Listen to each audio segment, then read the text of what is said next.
आज महाराष्ट्र सीईटीचा निकाल जाहीर होणार। अभियांत्रिकी फार्मसी प्रवेशाच्या सीईटीचा आजच संध्याकाळी 6 वाजल्यापासून निकाल पाहता येणार। मुंबई ठाण्यात पाऊस 5 दिवस सुट्टीवर। 21 जून नंतर पावसाचा जोर वाढणार, त्यामुळे आता तापमानात पुन्हा वाढ होण्याची शक्यता। मध्य रेल्वेवरील विनातिकीट प्रवाशांना रोखण्यासाठी लोकल मेल एक्सप्रेसमध्ये तिकीट तपासणी मोहीम। एप्रिल ते मे या 2 महिन्यात फुकट्या प्रवाशांकडून 63 कोटींचा दंड वसूल।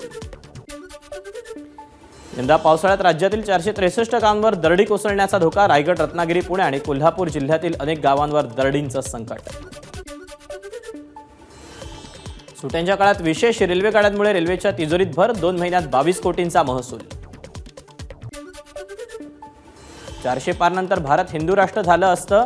टी राजा सिंग यांचं भिवंडीतल्या धर्मसभेत वादग्रस्त वक्तव्य। 100 किल्ल्यांवरील मशीद आणि दर्गा शिंदेंनी साफ करावे। टी राजा यांची मागणी। तसंच वक्फ बोर्ड कायदा संपून टाका, टी राजा यांची मागणी।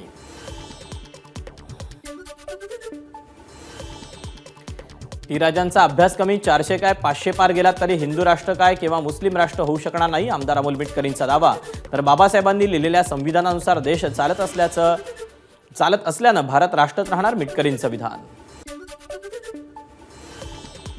राहुल गांधींकडून ईव्हीएमची ब्लॅक बॉक्सची तुलना। राहुल गांधी आणि Aditya ठाकरेंकडून Xavier post. EVM hack होतात, बिलकुल वापरू नये। माणूस किंवा एआय कडून ईव्हीएम हॅक होऊ शकतं, त्यामुळे थोडीही शंका असेल तर ईव्हीएमचा वापर टाळा, इलॉन मस्क यांचं मत।